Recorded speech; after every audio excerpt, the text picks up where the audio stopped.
This Torah class is brought to you by TorahAnytime.com.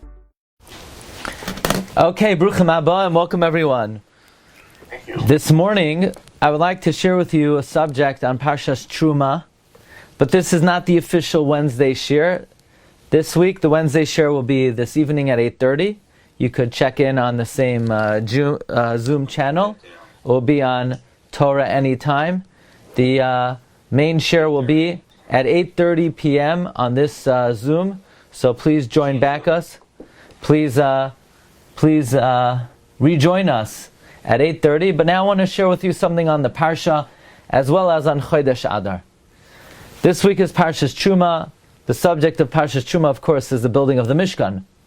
The Rambam in the Sefer HaMitzvahs, in Mitzvah Saseh, Mitzvah Chaf, the Rambam says that the mitzvah of building the Mishkan, of the Mikdash, is livnois beis habechira la'avoda. Is to build a house that is the selected makom for serving Hashem.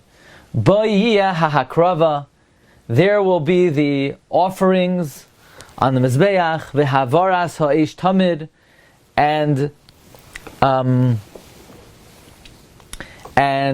the burning of the fire, and that there is where people will be oilei regel and gather every year. This is the meaning of the pasuk v'asuli mikdash. The Rambam is magdir that the mitzvah of building the Beis HaMikdash is that there should be a makom meyuchad la'avoda, for service. And the Rambam likewise codifies in the Hilchos Beis HaBechira, Perek Aleph, Halacha Aleph, mitzvah saseh, to make a bayis la'Hashem, to be makriv karbanos.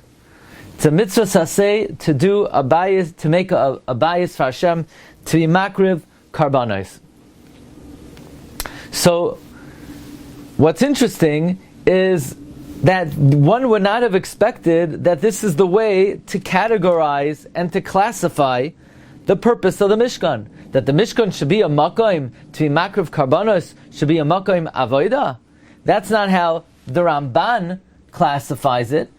In fact, that's not how the Pasuk classifies it. The Pasuk says, Va'asuli mikdash, v'shachanti b'soicham. The plain implication of the Pasuk is that there's an obligation to build the Beis HaMikdash in order that there should be a makom miyuchad for hashras hashchina. And if that's the case, there's a question. Why does the Rambam say that the geder of the makom hamishkan is that it should be a makom to do avoda? The Rambam should say much similar. The Rambam should say that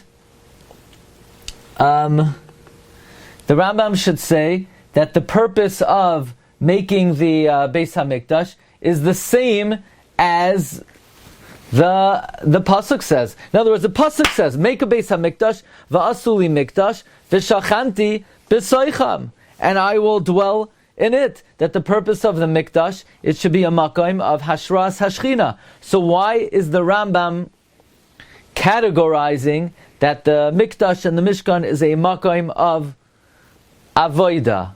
That would not be necessarily the way I would categorize it. That's not how the pasuk categorizes it. And if you look in the Ramban says, if you look in the Ramban on this week's Parsha, he says the mitzvah of the Beis HaMikdash is there should be a makom meyuchad for hashras hashchina. The Ramban says, Ru'uyim sheyiyah bahem mikdash lahashros shchinasei b'neihem v'hinei ikar hachefetz b'mishkan. The main purpose of the Mishkan is hu makom menuchas hashchina. It's a makom for the shchina to rest. V'soid hamishkan hu, the secret of the Mishkan is sheyiyah hakavoid asher shoichein al har Sinai shoichein elav b'nistar. That the purpose of the Mishkan is that the hashras hashchina that was on Har Sinai should dwell on the Mishkan secretly. So the Ramban clearly categorizes that the purpose of the Mishkan was that there should be a makom of Hashras Hashchina. That's how the Pasuk categorizes it. Va'asuli mikdash v'shachanti b'soicham. And yet the Rambam, when categorizing and being magdir the purpose of the Mishkan and the Beis HaMikdash, the Rambam says it is so that we have a house of avoida, a house of service. Why does the Rambam categorize the Mishkan that way? Now it's interesting, we find another machlokes between the Rambam and the Ramban regarding the Binyan HaMishkan, because the Rambam writes in Sefer HaMitzvahs, in Mitzvah Chaf, that this category includes many details, meaning part of building the Mishkan is menorah, shulchan, mizbeach. They're all chelkei HaMishkan.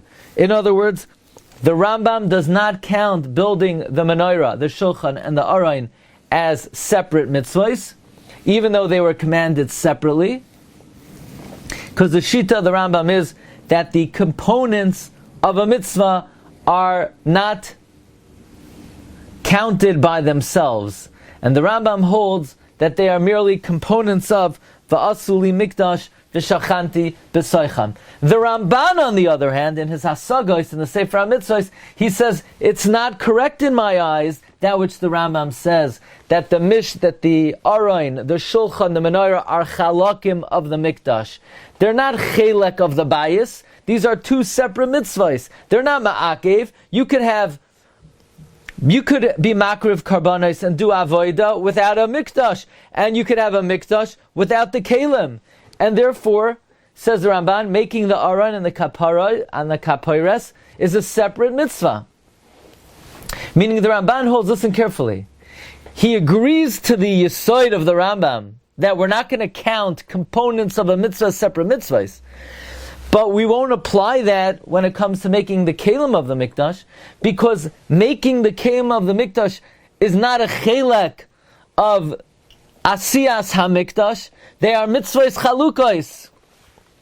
So in other words, we have two machlokes then between the Rambam and the Ramban. One machlokes is, how do you categorize the Beis HaMikdash? Is it categorized as the Rambam does, a place of service?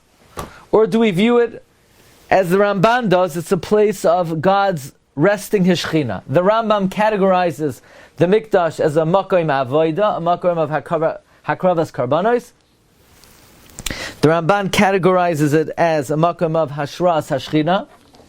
Mashein kain, and there's another machlokes between the Rambam and the Ramban. Namely, there's another machlokes between the Rambam and the Ramban. Do we count the producing of the kelim as separate mitzvahs, or are they one mitzvah? The Rambam learns they're all part of the mitzvah of building the Mishkan and the Mikdash. The Ramban learns, no, they are considered separate mitzvahs.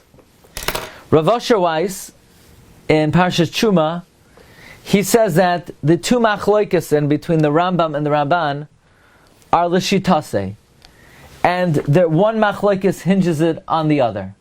Namely, the Rambam holds that the whole purpose of the Mikdash is there should be a makom miyuchad la'avoida. So the whole essence of the Beis HaBechira, the whole essence of the Beis HaMikdash is that there should be a makom of hakravas karbanos.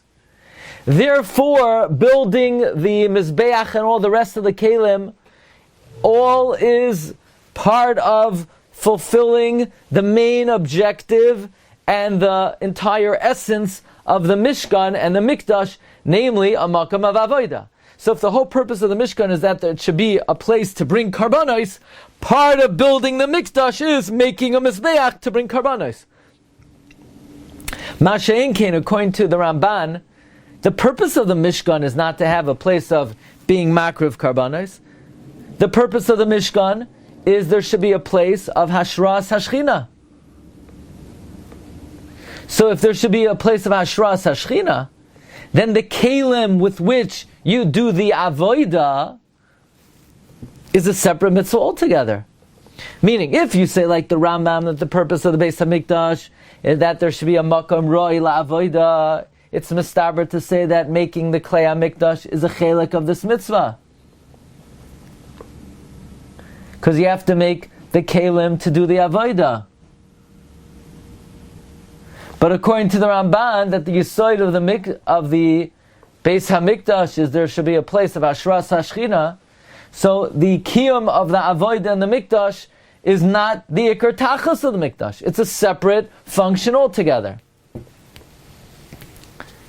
Now, we're still bothered by the following question, and that is, we could ask on the Rambam, doesn't the pasuk say the purpose of the Mishkan is that it should be a makom of Hashras HaShechina? The pasuk says, "V'asuli mikdash v'shachanti b'soicham." So why is the Rambam not magdir? Why does he not define the purpose of the Beis Hamikdash as a makom of avodah? As a makom, of Hashras HaShechina? I also want to answer another question. We know that today's Rosh Chodesh Adar, Mishanichnas Adar Marbin B'Simcha, but the language of the Gemara is somewhat unusual. The Gemara says, Kishem, just like when the month of Av comes in, we diminish joy. So too, when the month of Adar comes in, we increase joy. What does one thing have to do with the other? If you're supposed to be happy in Adar, be happy in Adar, irrespective of what? Irrespective of being sad in the month of Av.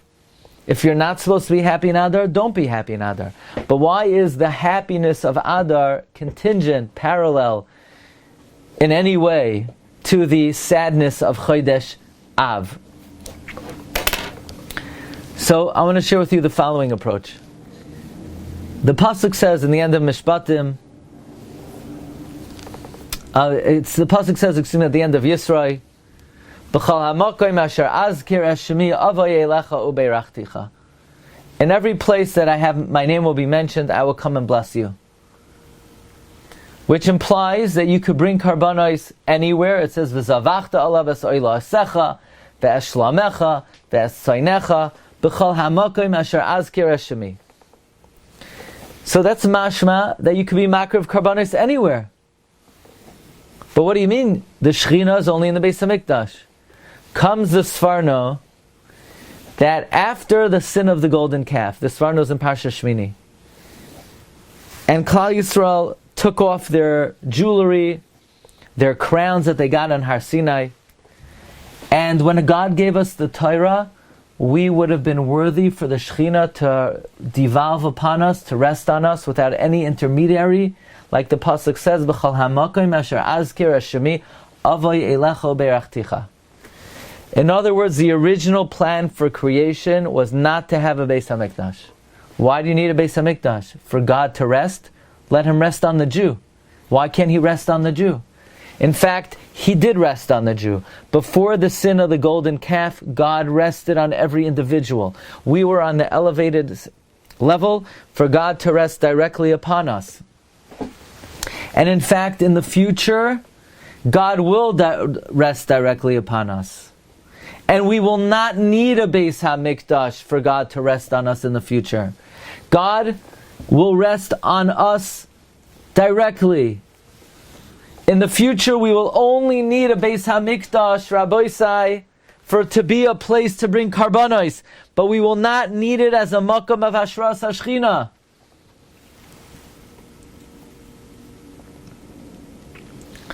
Therefore, very interesting, says a Sfarna, after the sin of the golden calf, Moshe davened to Hashem, and he said, Hashem, please at least return to us through an intermediary, through the Beis HaMikdash, through a Mishkan. And God said, okay, now you need to teach them that they could only eat, that they're only allowed to eat kosher food, because until now they were on such a high level, non-kosher food would not have disturbed their holiness for me to rest upon them. But in the future, but now that they sinned with the golden calf, and I can't rest directly on them, I have to rest on them with an intermediary. They need additional assistance, and they have to be careful in everything they eat. But the bottom line is, before the sin of the golden calf, Klal Yisrael were worthy for Hashem to rest upon them without any Mishkan or Mikdash. This is what it means. B'chol makom asher azker shemi avay elecho beirachticha. But after the sin of the golden calf, they lost this madrega. Hashem didn't want to rest on them at all, and Moshe Rabbeinu davened, and Hashem said, "I'll rest on them through an intermediary." But the Svarno says, "La'asid lavai." I will rest directly on them. B'soichechem. They will need a Beis HaMikdash. We will only need a Beis HaMikdash to bring karbanos. This is what it means in Bechukaisai. V'nasati mishkani b'soichechem. By the way, the Chasam Sofer also writes this in Tairas Moshe, Parshas Toldos, that la'asad lavai we will be zoicha to this madrega, that the Shechina rests on them directly. And the Chasam Sofer says, the Beis HaMikdash is called tzavar, a neck. Like in the pasuk in Shir HaShirim, tzavarech kemigdal hashein. Your neck is like an ivory tower. Why is the Beis HaMikdash referred to as a neck? A neck connects the head to the body. So too the Beis HaMikdash connects God to the Jewish people. All shefa goes down from God through the medium of the mikdash. All tefillos and karbanos go up to God through the medium of the Beis HaMikdash. But says the Chasam Sofer, la'asid lavai will be the madrega of a dog, a fish. A fish is the only entity that has no neck. All animals, they have a head, they have a body, and there's a neck that connects them. A fish is the only entity that is a head and a body fused together. Isn't that interesting? The fish is the only entity that has no neck, because that represents attachment to HaKadosh Baruch Hu without any intermediary. By the way, Chasam Sofer explained that Haman and Amalek and Esav is compared to a pig. A pig also has no neck, just a head and a body. Because other nations of the world, they have like an intermediary. They have a go-between them and their angel. But Esav and the Sitra Achra are fused together like one entity. But what we're learning is the Beis HaMikdash is called a neck. The neck connects the head to the body. The Beis HaMikdash connects Klal Yisrael to God. But la'asid lavai, we will not need a Beis HaMikdash. It will only be needed as a makam avoda. We will be like what? Like a dog, like a fish. By the way, this is one of the reasons why we eat fish on Shabbos. Shabbos is me'ein oilam haba. So on Shabbos we look longingly to the days where no intermediary will be needed between us and HaKadosh Baruch Hu. Marv Rabbi said, according to this, let's return to answer the Shita of the Rambam. The Ramban learns that what's the purpose of the Mishkan? It should be a makam of Hashras Hashchina. And that's what the pasuk says, Va'asuli Mikdash. Why doesn't the Rambam define the Mikdash as a makam of Hashras Hashchina? And the answer is, the Rambam writes, in the Shoresh HaMitzvahs, the Rambam says that the purpose of a mitzvah, the way the Rambam categorizes a mitzvah, the Rambam says there's 613 mitzvahs. How do we categorize which are mitzvahs, which are not mitzvahs? The Rambam has what is called sharashim, ways to define what's a mitzvah and what's not a mitzvah. Says the Rambam, the third shoresh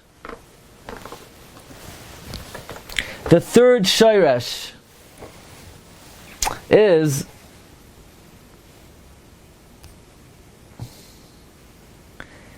that we only count mitzvahs that will last for all time.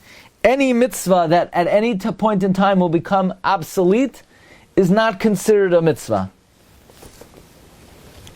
That's why the Rambam says that we don't count many mitzvahs that Hashem only commanded us in Egypt or in the Midbar, because they were only temporary. So I want to say the following idea. The same way the Rambam says the definition of a mitzvah are only those mitzvahs that will last until the end of time, so too the way the Rambam categorizes a mitzvah, defines a mitzvah, will only be its definition for all time. Therefore, the Rambam cannot define the Beis Hamikdash and the Mishkan as a makom for the Shechina to rest, because that is not going to be always its definition. Because when Mashiach comes, we won't need the Beis Hamikdash to be a place of Shechina. We'll only need it to bring karbanos. And originally, it was not needed to be a makom of Hashras HaShechina. It was only a makom of Hakravas karbanos. Therefore, the same way the Rambam only counts mitzvahs that will last until the end of time, so too, listen carefully, the Rambam only defines mitzvahs as those that will last until the end of time.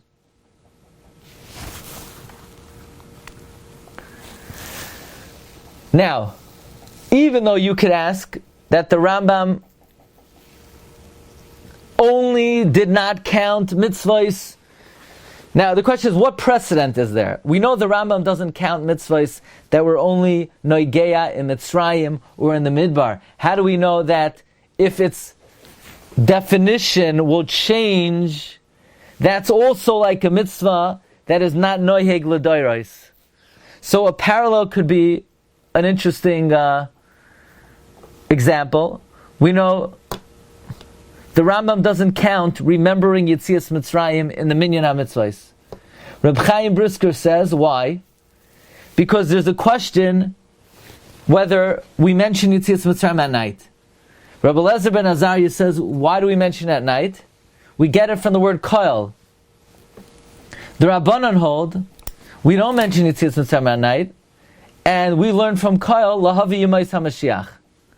That means we hold like Rabbi Eliezer ben Azariah, that we mention Yetzias Mitzrayim at night, so we won't mention Yetzias Mitzrayim when Mashiach comes. So according to this, the mitzvah is not noyeg l'doiros, and therefore the Rambam didn't count it.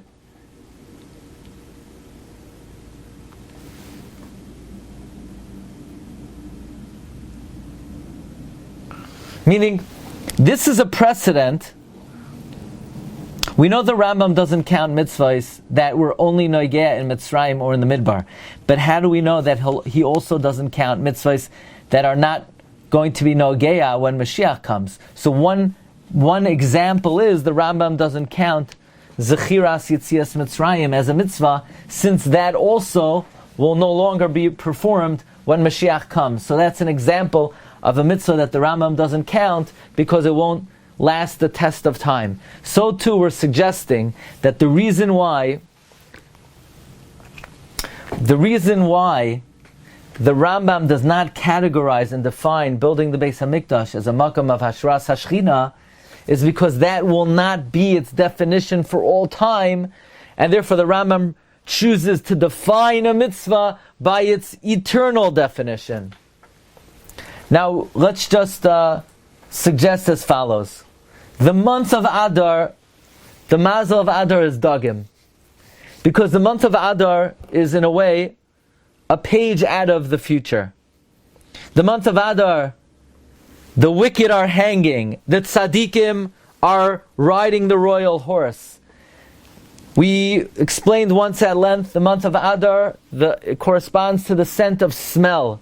The scent of smell is the scent of Mashiach, is the faculty of the Mashiach. The faculty, the Gemara says, how do you know if somebody's Mashiach? If somebody could smell out a court case. Someone whose sense of smell is so refined that he could smell out a case. If that's the case, there's an idea that Purim is a day out of La'asad Lavai. It's a month out of the future. Mazel Adar Dagim. The dog represents a connection to Hashem without any intermediary. If that's the case, friends, then we could say the language of the Gemara is beautiful. Just like in the month of Av, we diminish our joy because we're focused on the Churban Beis HaMikdash, on the destruction of the Beis HaMikdash, so too in the month of Adar we increase our joy because it's a time that we could almost feel the days of the future when we won't even need the Beis HaMikdash to come closer to HaKadosh Baruch Hu. Just like in the month of Av, we mourn the destruction of the temple. The month of Adar, which is analogous to the fish of no neck. The fish has no neck. The fish represents the time when we won't need the Beis HaMikdash to come close to Hashem. Where it will be Anoichi v'nasati mishkani b'soichechem. Or like the pasuk says, Hashem tells Klal Yisrael that B'chol makam asher azker es shemi avoyei lecha uveirachticha, where Hashem will dwell in us directly. That's the koyach of the month of Adar, and in that sense, Adar is the exact opposite of Chodesh Av.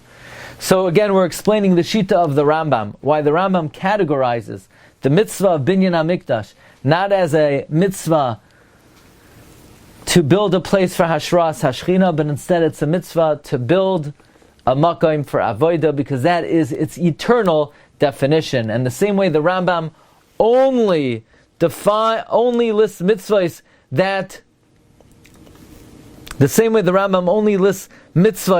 that are